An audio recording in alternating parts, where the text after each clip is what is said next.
السلام علیکم، welcome to 360 stories official YouTube channel. جنہوں نے ہمارا چینل سبسکرائب نہیں کیا ہوا وہ پلیز کر لیجئے۔ یہ خبر بھی تو بنتی تھی۔ قاسم کافی دیر سے چھت پہ کھڑا تھک چکا تھا۔ ایک تو دھوپ اسے جھلسائے دے رہی تھی، اوپر سے بے چینی نے اس کا برا حال کیے رکھا تھا، کیونکہ نادیہ نے انتہائی گھبرائے ہوئے انداز میں اس سے فون پہ بات کی تھی اور فوری طور پہ اپنی چھت پر آنے کا کہا تھا۔ انتظار کے لمحات میں وہ اپنے اور نادیہ کے تعلق کے بارے میں سوچنے لگا۔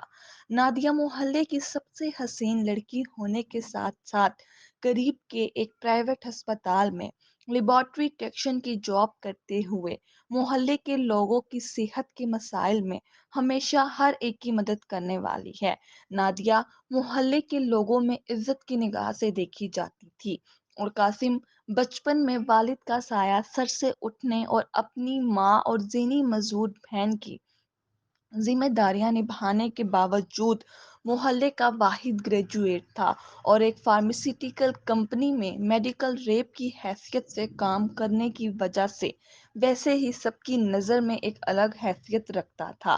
پورے محلے میں وہ ان چند لوگوں میں شامل تھا جن کے پاس اپنی موٹر سائیکل تھی۔ اس کے علاوہ قاسم اور نادیہ کے گھروں کی چھتیں بھی آپس میں ملتی تھیں اور بچپن کا ساتھ بھی ان تمام عوامل میں شامل تھا جو ان دونوں کو قریب لانے کا باعث بنے۔ گھر والوں کو بھی کوئی اعتراض نہیں تھا، لہٰذا دونوں کے گھر والوں نے مل کر ان کا نکاح کروا دیا۔ رخصتی کے لیے 2 سال کا وقت رکھ لیا، جب تک قاسم باقاعدہ طور پہ اپنے پیروں پر کھڑا ہو جاتا۔ اب قاسم سوچ رہا تھا کہ ایسی کیا انہونی ہو گئی ہے کہ نادیہ نے اسے فوری طور پہ ملنے کے لیے بلا لیا۔ اتنے میں نادیہ اوپر آ گئی اور آتے ہی دبی آواز میں کہنے لگی، قاسم وہی ہوا جس کا ڈر تھا، میں امید سے ہوں۔ قاسم ایک مضبوط اعصاب کا حامل شخص تھا، وقتی جھٹکے کو سہ گیا اور فوری طور پہ مسکراتے ہوئے گویا ہوا، تو کیا ہوا؟ ہم نے کوئی گناہ تھوڑی نہ کیا ہے، منقواں ہیں آپ میری جانیں من، اور باقی رہی اس مسئلے سے نپٹنے کی بات تو یہ تو اچھا ہی ہو گیا، آج آتے ہی امی کو تمہارے گھر بھیجتا ہوں اور جلد سے جلد اب ہم باقاعدہ میاں اور بیوی بن جائیں گے، اور اب آپ اپنے گھر آ ہی جائیں، بہت انتظار کر لیا ہم نے آپ کا۔ نادیہ کا گھبرایا ہوا چہرہ قاسم کی بات سن کر یکدم پرسکون ہو گیا اور گالوں پہ شرم کی لالی آ گئی اور وہ بولی، قاسم تم واقعی ایک سچے ساتھی ہو، تمام مسائل کا حل تلاش کر لیتے ہو۔ قاسم نے شرارت بھرے لہجے میں کہا کہ یعنی آپ اظہار محبت کر رہی ہیں، اور اس کا ہاتھ پکڑنے کی کوشش کی جو کہ نادیہ کے صفائی سے جل دینے کی وجہ سے کوشش ناتمام ثابت ہوئی اور نادیہ مسکراتے ہوئے واپس اپنی سیڑھیوں سے نیچے کی طرف بھاگ گئی۔ قاسم خوش تھا کیونکہ اس کے اور نادیہ کے درمیان اب کوئی خوف کی دیوار نہیں تھی۔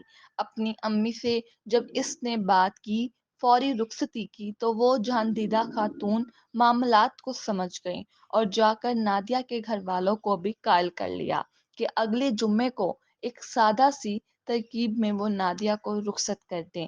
جہیز کا کوئی عمل دخل نہیں تھا۔ قاسم اور نادیہ نے مارکیٹ جا کر ایک اچھا سا بیڈ روم سیٹ منتخب کیا اور قاسم نادیہ کو ہسپتال چھوڑتے ہوئے بینک آ گیا کہ وہ پیسے نکال کر بیڈ روم سیٹ کی قیمت دے کر اسے گھر لے جا سکے۔ رقم نکلوا کر قاسم بازار کی طرف جانے کے لیے نکلا۔ تھوڑے ہی دور پہنچا تھا کہ پیچھے سے آئے 4 موٹر سائیکل سواروں نے اس کو روکنے کی کوشش کی۔ قاسم مضبوط اعصاب کا حامل تھا، لہٰذا اس نے موٹر سائیکل کو تیز دوڑانے کی کوشش کی، مگر اس کوشش میں اس کو سامنے کھدا ہوا گھڑا نہیں نظر آیا اور بچتے ہوئے موٹر سائیکل اس سے سنبھل نہ سکی اور کافی دور تک وہ گھسیٹتا ہوا چلا گیا اور اس کا سر زور سے فٹ پاتھ سے ٹکرایا اور اس کے سر سے بہتا ہوا لہو زمین کو ترک کرنے لگا، اور بس اس نے اتنا دیکھا کہ ان چاروں میں سے ایک اس کے قریب آیا ہے اور اسے ایک ٹھڈا رسید کرتے ہوئے اس کے ہاتھ سے پیسوں کا لفافہ چھین کر جانے لگا۔ قاسم نے اس کو روکنے کے لیے ہاتھ بڑھایا اور اس کے ایک پیر کو زور سے پکڑ لیا اور وہ شخص خود کو چھڑانے کی کوشش کرنے لگا۔ یہ دیکھ کر ان میں سے ایک شخص پستول ہاتھوں میں لہراتا ہوا اور بکواس بکتا ہوا ان کی طرف آیا اور قاسم پہ ٹھڈے برساتا ہوا دوسرے شخص کی ٹانگ چھڑانے کی کوشش کرنے لگا، مگر قاسم کی گرفت اس کے خوابوں اور جذبات کی طاقت لیے ہوئے تھی، اتنی آسانی سے کہاں چھوٹنی تھی۔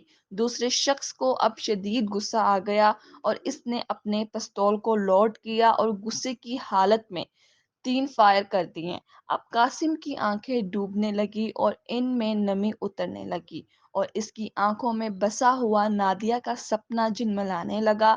اذیت کے عالم میں ماں اور بہن کا چہرہ اس کے سامنے آنے لگا اور پھر آہستہ آہستہ اسے اس اذیت سے نجات مل گئی اور اس کے ہاتھ اس شخص کی ٹانگ سے چھوٹ گئے اور وہ لوگ فوری طور پہ موٹر سائیکلوں پر بیٹھ کر فرار ہو گئے۔